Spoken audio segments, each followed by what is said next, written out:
Disneyland, and as in my threeness, I'm looking at my guide, and I'm circling where I want to go, and then after I go there, I check it, so I know I've got that done. And if that's something you do, that you track where you're going and you like to check them off, you get the most in a day. Now that's a type 3 behavior tendency. Do you do that, Tanner? You probably don't look at the map. You start in your head. Just check it off in your head. But I like to know all my options. That's the type 1 in me. I want to see all my options. And I just follow her. And make sure I get it done. Getting it done. Hi, Sarah. Oh no. Yep, we're getting it done.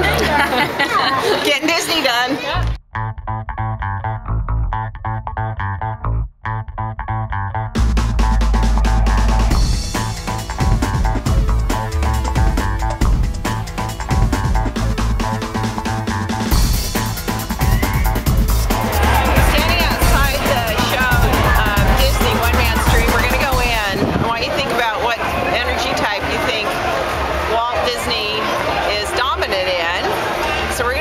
This 15-minute movie because I think it's a very interesting study to see what influenced him creating all this, and we'll get back to you after I see this 15-minute movie. Okay, we just came out of the movie about Walt Disney, and it's pretty interesting because he's got a couple things going on that were really close. But what do you think, Sarah? I think he's a type 1 with a close secondary 3. Yeah, definitely. You can see, we were watching the movie and we were talking about it real quick, that just say the things you mentioned you saw, that things that are real telling for a type 1, that when we watch him when they're just talking to people and everything. Well, he was, you know, just in interviews of different things, they would show him winking at the camera or making funny faces or even getting really playful with the, you know, people he was interacting with. Like the clips with his wife, he was being all silly with her. Yeah, whenever type 1 people are in front of people, they get very animated. And so, but the thing I thought was interesting that I noticed, that his secondary 3 was probably almost as close to his 1, because Walt would have an idea, but it wasn't just a little idea, it was like a massive, huge idea. And one of the tendencies for a type 3 is they leave a lasting impression with the results they get. And I think Walt's left a very big lasting impression here on the planet. So he'd take his ideas and he'd want to get results. Because we were noticing in his face, there's almost as much 3 as there is a type 1 in his face. He's got the star points in his eyebrows, the dimples, but they're real deep. And then the circled cheeks. The nose. Yeah, he has a circle on his nose. He has a lot of type 3 features, which is a more chiseled, angular bone structure. So I mean, it's amazing. He took what a really big type 1-3 combination is left as a legacy. I thought it was really interesting too in his interview that towards the end of the film he said, you know what, I can't remember what the question was, but he says, I'm just really happy that I'm able to really make such an impression on people, and that it was like acceptable to the world. Yeah, that was really important to him. The lasting impression he left, people cared about, that he wanted to help.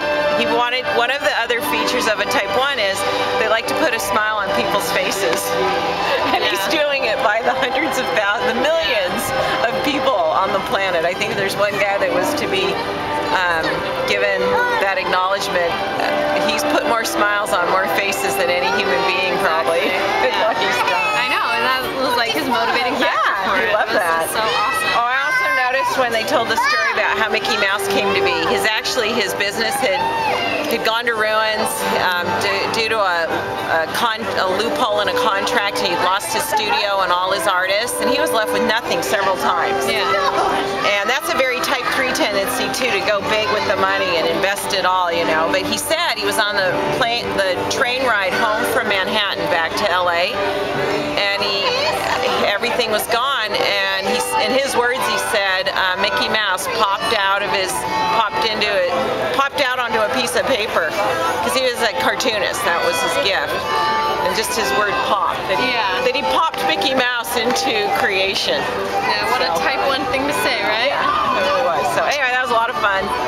Okay, I'm wrapping up my visit here to Disney World, and I've had a lot of fun having my experience here through the lens of energy profiling and the different movements of each type. And it's interesting, because when I was about 6 or 7, I went to Disneyland for the first time, and it made a deep and lasting impression upon me. And the thing that was really evident for me that I really liked about Disneyland was how immaculate and how precisely everything was run, and how clean and amazing it was to walk down this main street, and how everything was taken care of so perfectly. And my secondary fourness, I've always managed my space like that my entire life, even as a kid. When I was like second, third, fourth grade, I always had a clean room. I always appreciated really clean spaces. So coming back here time after time throughout my life, I've always appreciated that expression in this park, and how immaculate this place is. And then obviously it's a type 1 energy. It's type 1 energy all around you with all the animation. They say to you, have a magical day, celebrate. They're always encouraging you beyond the norm of have something good, celebrate, magic. Those are their token words here. Then the two-ness is found at this park through how everything runs so smoothly. It's like clockwork. The details at this place are phenomenal. This place would not exist if it weren't for all the behind-the-scenes details. I've always wanted to take one of those behind-the-scene tours. I haven't done it yet. That's when they show you all the details that get executed on a daily basis that make all of this happen. And then there's the three-ness, which is just, you know, get it done, make it happen, make it work. That's happening consistently with how many employees they have, how many people are working in this huge theme park, between 4 parks and 13 hotel resorts and all the many things going on here. They get the job done every day beautifully. And they've created something that I discovered this trip that's one of the most innovative, one of the most amazing creations yet out of the Disney experience. It's completely changed my life. I didn't know they had it. It's just spectacular. I've waited years for this creation, and I'll just tell you what it is. I won't make you come here. My animal print Mickey ears. It's about time, Walt.